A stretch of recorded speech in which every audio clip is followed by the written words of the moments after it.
Hi everyone, welcome to the first 5-minute finance video. Don't let the name fool you. This may be shorter or longer than 5 minutes, but I felt that was a catchy title. This is going to be a series of YouTube videos that answer some of the questions I continuously get as a teacher of finance. I've been teaching college level finance for over 20 years. I've had over 10,000 students. And in that time, there's been some questions I repeatedly receive from students continuously. So I figured I'll make a YouTube series called 5-Minute Finance to discuss and answer these questions so that way whenever they're asked in the future, I can just post this video for them to review. Okay, so how do you choose the best credit card is the question. Now, one resource that I recently used is NerdWallet. I found the NerdWallet is pretty useful. They have a credit card section that you can click on, and they will, the menu will be comprised of the best cards. As far as you have to think about what you want to do with the card, or what benefits can the card give you that you're looking to pair up with your life, whether it be travel, rewards, cash back, low interest. So they make these categories here where they even have a category called best student cards, which would be good if you're a college student to look at that. Best cards for people who have bad debt, if you're trying to resurrect your debt. Credit scores and get a better, higher credit score. They have cards that will accept people with lower credit scores to get started. So this is a great resource site to get information about different cards. As well as education. If you look at over here, they'll give you education about credit cards, picking the best credit card, which is this video is about. So let's go right there, picking the best credit card. So how to pick the best credit card. 4 easy steps. Step 1, check your credit. Yeah, so I guess that's a good starting point. What is your credit rating, your FICO score? And that's something that this site, and if you just Google online, can easily get access. You can also check your credit score. A lot of banks may offer this. I know some credit cards also offer this as well. If you have, usually I know the Chase credit cards, American Express, Discover, who started this trend of showing you your credit score. So it's important to know your credit score so that way you can see when you're looking around NerdWallet, it will show you different credit scores that they usually accept on some of the credit cards. And let me tell you, the best credit cards that offer you the most are looking for those customers with a higher credit score. Identify which type of credit card you need. Yeah, so like I was saying before, do you want rewards, travel bonuses, repair your credit? These are all things that you should sort of think about. Asking the right questions. So for students, will the card help me build my credit? How much does it cost to open the account? Some cards come with an annual fee. Generally, if you're starting out with your first credit card and you don't really have an established credit, you generally will have to pay an annual fee in some cases or accept a higher interest rate.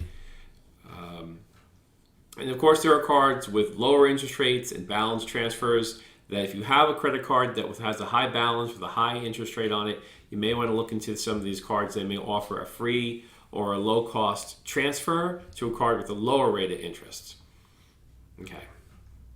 4, applying for the credit card that offers you the highest overall value.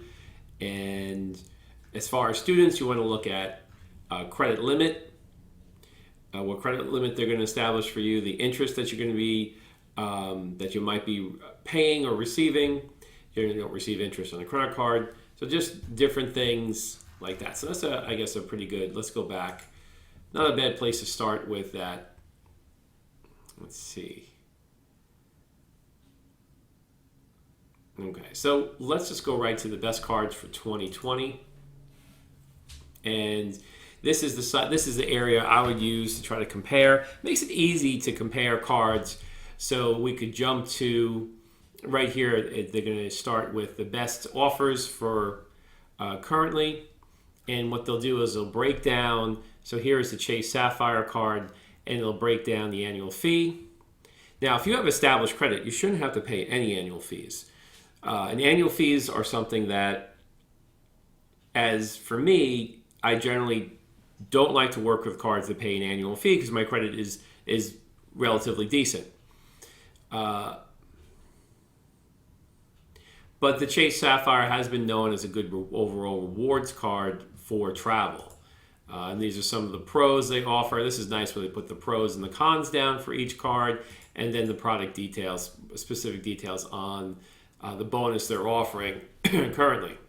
So typically, if they're going to offer a large bonus like 60,000 bonus points after you spend 4,000, what that basically means is they're going to expect you to spend $4,000 first before you're going to get that travel bonus. So what's nice here is they tell you it's going to be around $750 of rewards, and you have 3 months to spend $4,000. So the trick here is don't sign up the card and then try to think of ways to spend $4,000. Now you're just wasting money. Only get this card if you have a rather large bill, like say a tuition bill or something you can pay without having to pay any additional fees with a credit card.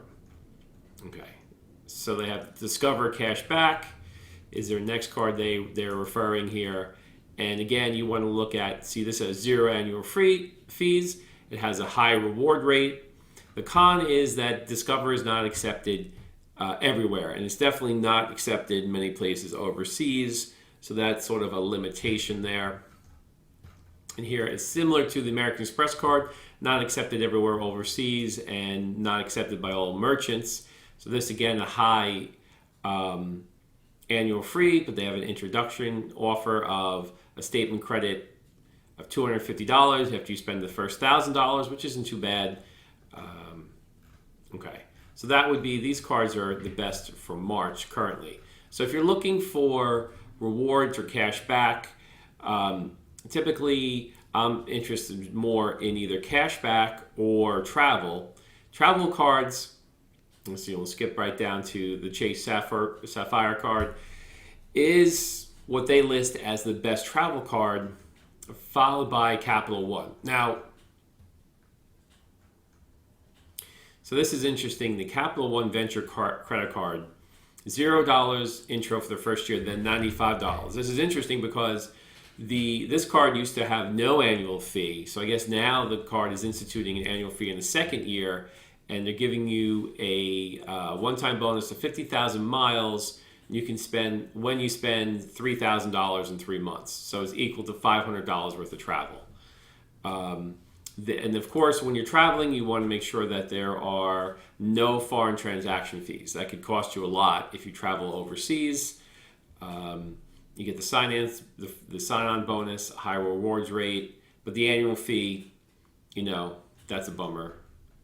Wells Fargo, no annual fee, and you get about 20,000 points, which is about $200. So you can see without the annual fee, usually the offers and the rewards are a little bit less.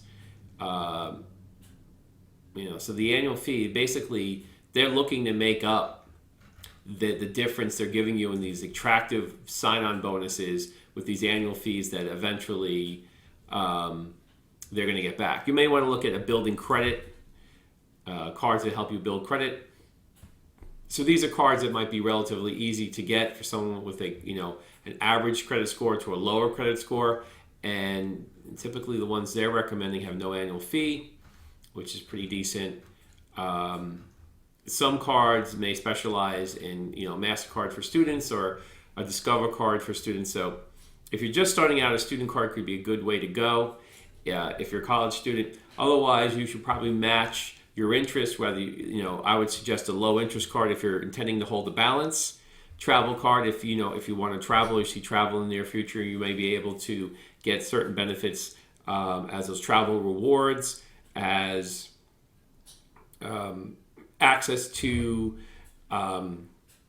frequent flyer benefits, which might be in some airlines like American Express. You get your bags fly free. You might have access to sky lounges, airport lounges, so different little perks that these cards can offer. You should think about.